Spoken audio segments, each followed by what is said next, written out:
month number one, commission check was $72. Yeah, you know, really that was a little scary. And so, of hard course, to eat on $72. It is. It is. And it's kind of hard to tax plan with $72. Pretty easy, actually. Don't have to worry about much. Hello, welcome to the Tax Talk Pro Show. Today we're going to talk on the topic of small business and run a scenario with one of our own clients that transitioned from a W-2 position over to having his own business on a Schedule C, and then even transitioning his season back to W-2 employment, and how that actually benefited him and his growth in the experience of both of those. I know we were talking about small business, and I think the thing I was thinking about is sometimes it's more of a season of life. I think a lot of times we talk small business. Small business is a season of life?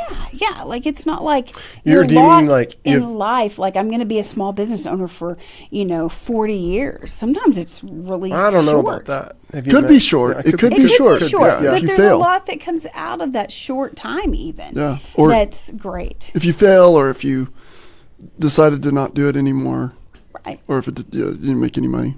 Yeah. Exactly. You do a lot of things with us that are fun and spontaneous, and then you're like, oh yeah, go do this. I'll tell you the rules later. So this was one of those instances, which I love, and that's a whole nother topic we can go on.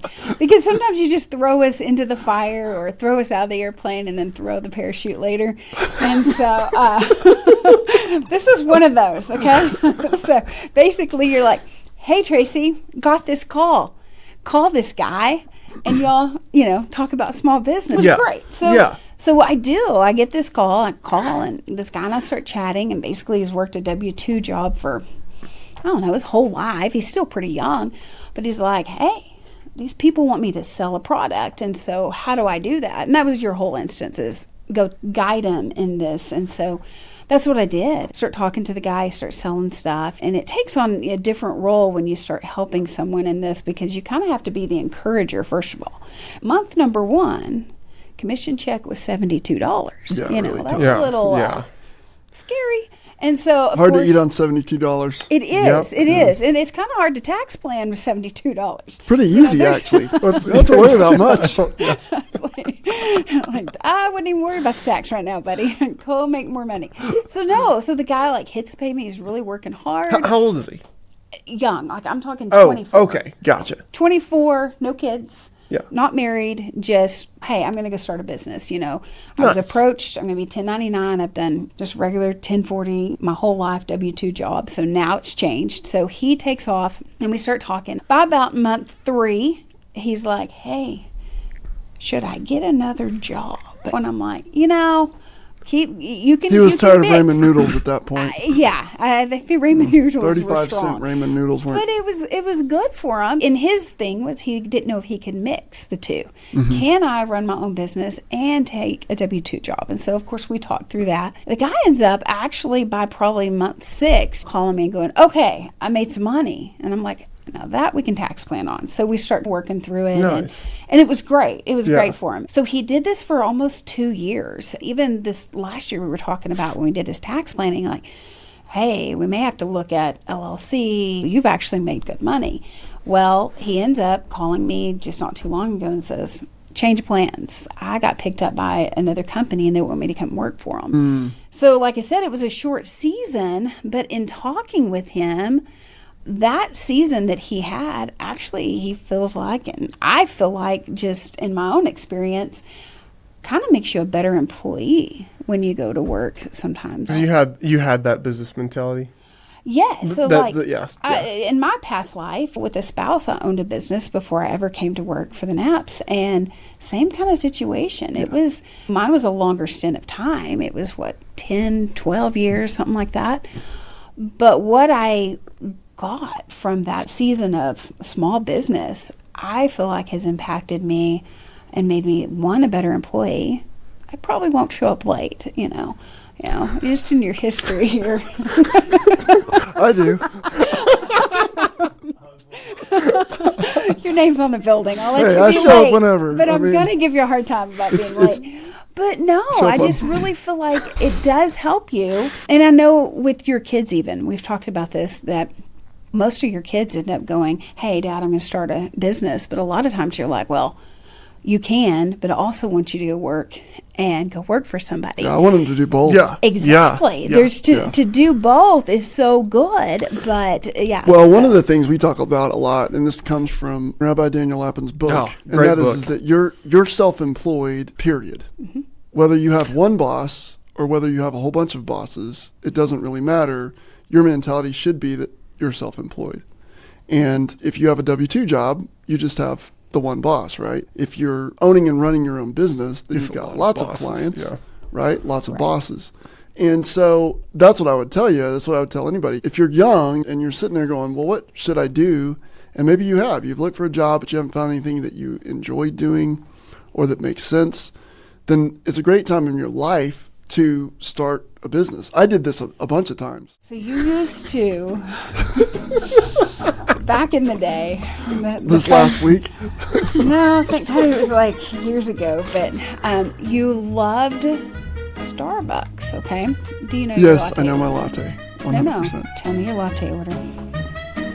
Decaf, grande, coconut milk latte Yep. with vanilla flavoring. That's exactly right. Double cup. There it is. You've had Double this cup. Oh, yeah. No that's sleeve. Right. Yeah. And I'm like, why no sleeve? Because it leaves sticky on the cup. It does And I'm leave like, sticky on the cup.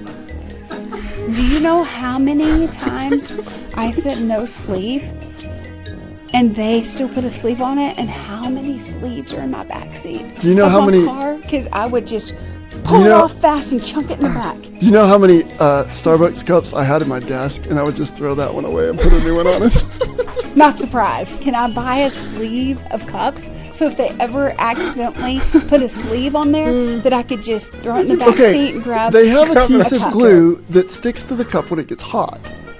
And when you take the sleeve off, if you don't do it quick Take enough, the sleeve off so fast. if you don't do it quick enough, the adhesive glue will stick to the cup. And So then it makes the your cup sticky. is sticky. That's okay. Your brother doesn't like onions, I can't help you there. I like onions. but I have forgotten to order his food without onions a few times. So I I'll sat eat at a onions. gas station with a fork and I flung them into the trash can. This is like Hey, true things confessions you gotta do. from Tracy. This is so bad. Yeah. Anyway, you know, there's other ways to win at this. You know, If you want to know any secrets, just ask Tracy. yeah. So there's She has that. all the But secrets. no. I mean, I had lots of different businesses that I started over the years. Things where I would make stuff and sell it, different types of kind of my own manufacturing, did a lot of service-based businesses. All of that stuff helps because it changes your mentality.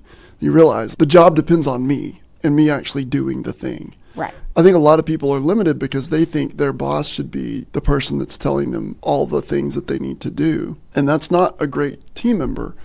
Because if you're waiting on your boss to give you instructions, the boss is generally pretty busy. I would much rather somebody that's going to take initiative, try something, even if it's the wrong thing. Right. It's better because that's how you learn. You learn from mistakes. You don't learn from sitting on your hands. So no, I think it's good, especially if you're selling stuff. That's where really it's great, because if you're going out and you're selling stuff, you learn really quickly that you have to sell and you have to overcome objections. and you have to That's figure what out I how to talked do to it. him about this week. I said, you know, during that time, what do you feel like you learned? And he did. He wrote me back. He says, managing my own business in the Northeast market was rewarding and nerve-wracking during uncertain times. I absolutely gained a stronger appreciation to how product shows up in stores, ensuring that partnerships are strong and reliable. There you go. Nice. So, I mean, it was really good. He was like, and you can tell he's grateful for that time and he enjoyed it. But also, I think there's that, you know, you appreciate now that he sees the other side. So, anyway, I just thought it was really good to hear back the feedback because, like I said, I've spent about 2 years with this guy. And so his season was W-2 to Schedule C to possibly go into an LLC to, pivot. It's going to go this other way, which, you know, he didn't expect it to go this way. But I also feel like he wouldn't have had the opportunity because he understood the small business. He was out there. Somebody in their company, in an outside company, saw him and said, I want that guy. Yep, you know, absolutely. He's the one that's out there making it work. He's working hard. I want him. Yeah, well, and that's just it. And a lot of people don't understand that, but it is a lot of hard work. So, yeah, if you're new or you're starting off in small business and you're trying to figure out what to do, and maybe you're struggling, maybe you're not making a lot of money, it's not a bad thought. If you can get a part-time job and do your side, what we call side hustle or your side job, side business, especially before just making it go full-time, it's always a smart move. And that way you're not trying to eat on $74 Right. a month. It's pretty tough. But that was what was great too, is to see that there was a month of $72, and then we're talking pretty much within 6-7 months. It was like, okay, Tracy, my commissions are hitting at $6,000 and $7,000 and $8,000 a month. So for him to leave what was really turning into something great and go, okay, I'm going to walk away from this small business that I've just created to go into something else, basically punching the clock, that it had to be a good, financial value. decision. Yeah, a great for financial decision. So it's beautiful. Yeah. I've got a little bit of research I would love for you to react upon. So research from the Kaufman Foundation found that many successful founders gained industry experience while working from someone else and launching a business, right? Founders with the industry experience generally have higher odds of business survival than founders entering unfamiliar industries. So what do you think about that? Totally true. And we see it a lot. It's very difficult to go into an industry that you know nothing about. You need some pretty deep pockets to pull that off successfully. It's not so bad if you have been working in that industry, you kind of at least know a little bit about it. Right. And then you start trying to make money in it. The thing I think is challenging for a lot of people is it just kind of depends on the size of the company that they're working for. Because I think if it's a smaller business, maybe it doesn't seem as daunting.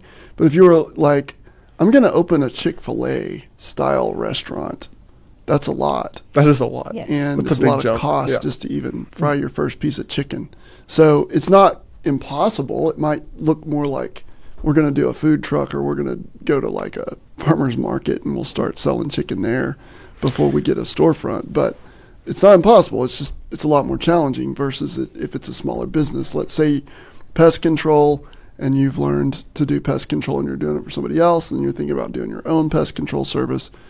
Not near as big of a leap. Have you been a W-2 employee before? Because, I mean, technically I am right now. oh, well, okay, but worked for somebody else. Yes. And Have I worked another W-2 job outside of this company? Yes. I have. Way back in your Cool. past is Yeah, what he's yeah, yeah. asking. Yeah, yeah. Yeah. Well, this is like what? Snow cone stand? Is that what I we're did talking that. about? I worked Yeah, at a coffee shop, and then they put me over one of their businesses, and I ran that for like 2 months. Oh, I know. There was a friend of ours that would manufacture products. She'd manufacture products like jams and breads and that kind of stuff, and I worked for her. Oh, nice. Yeah. When I was pretty young. I'm not sure it was legal. It's all good. Yeah. So, I've definitely done several jobs that were not a business that I started. I've also started more businesses than I have worked on- W-2 jobs, for sure. Yeah. I'm really good at starting them and failing. I'm pretty good at that. I Just wouldn't saying. call it failing. I don't know. think with Yeah. you, it would be a next adventure. Yeah, Not distraction. prioritizing, just like switching priorities. I just get distracted easily. So you Squirrel. have lots of little seasons there too. Yeah. But I mean, I Yeah. I enjoyed all of those things, and Yeah. I think a lot of it is, for me at least, and I think this is true for a lot of people, you can love doing something and you can turn that into work.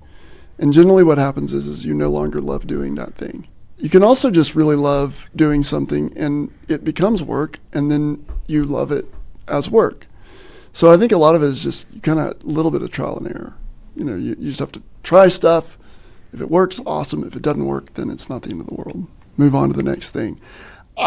It's really hard for me to see people that work a job that they hate, and they do that for a very long time. Yeah. That's, I think, the worst. Yes. I can't imagine 30 years Yeah. or 40 years of a job that you literally every single day dread Going going to. to. Yeah. I would say if you're in that position, I don't know what's holding you there or keeping you there, but Go if find you a different do, job. Go Life- start your own job. Life's too short. Yeah. Yeah. Life's too short, man. Thanks for tuning in today. Please like and subscribe to our channel. We would love for the algorithms to get to a point where it actually, that's dumb.